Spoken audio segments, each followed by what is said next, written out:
Γεια σας παιδιά, ελπίζω να είστε όλοι καλά εσείς και οι οικογένειές σας. Ήρθα σήμερα στο χώρο του ΔΑΒ για να σας δείξω μία από τις δημιουργίες στη ρομποτική. Είναι λίγο δύσκολο που δεν σας έχω εδώ δίπλα μου να κατασκευάσουμε μαζί την κιθάρα, αλλά σας υπόσχομαι μόλις θα έρθουμε πίσω θα συνεχίσουμε την κιθάρα από το σημείο που το άφησα. Έχει αρκετά κομμάτια ακόμα για να τα κάνουμε μαζί. Θα σας δείξω λίγες από τις κινήσεις και μία μικρή ηχογράφηση με ένα χριστουγεννιάτικο τραγούδι για να δείτε τι μπορεί να κάνει η κιθάρα.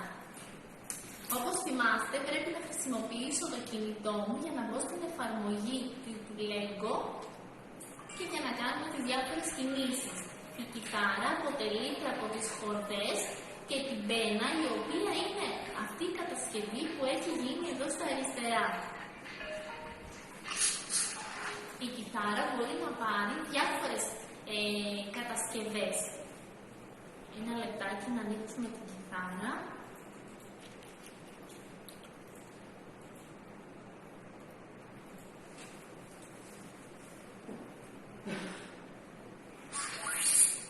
Ο γνωστός ήχος που μόλις ξεκίνησε η κιθάρα.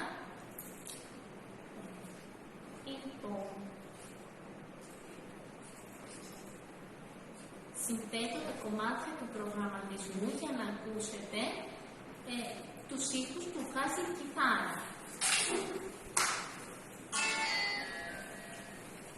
Οι ήχοι προέρχονται κινώντας την κάθε κίνηση της κιθάρας, τις χορδές, τους χρωματισμούς. Ξέρω ότι θα σας άρεσε πάρα πολύ να είστε εδώ. Λοιπόν, πάμε να δούμε και τα υπόλοιπα κομμάτια.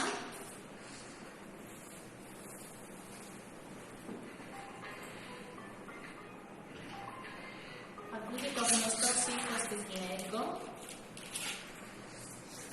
Λοιπόν, στο επόμενο κομμάτι θα δούμε σε κάθε χρωματισμό που βλέπετε της κιθάρας ανταποκρίνεται σε μία διαφορετική κίνηση. Δηλαδή, όσο εγώ θα κουνήσω την κιθάρα, τόσο θα παίρνει το ήχος.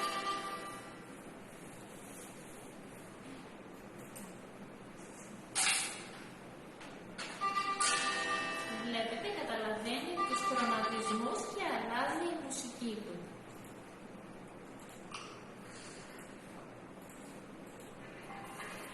Και σε ένα από τα τελευταία κομμάτια, στα βήματα, έχουμε κάνει μία ηχογράφηση με ένα μουσικό τραγουδάκι. Μπορούμε να προσθέσουμε όσα βήματα θέλετε. Επίσης, θα μπορούσατε να είχαμε τραγουδήσει και οι ίδιοι κάποιο τραγούδι.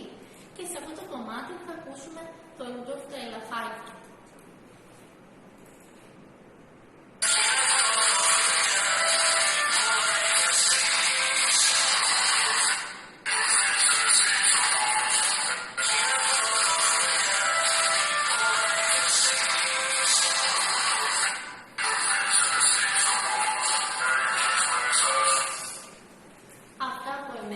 Καλά Χριστούγεννα σε όλους, με υγεία και ελπίζω να τα πούμε σύντομα.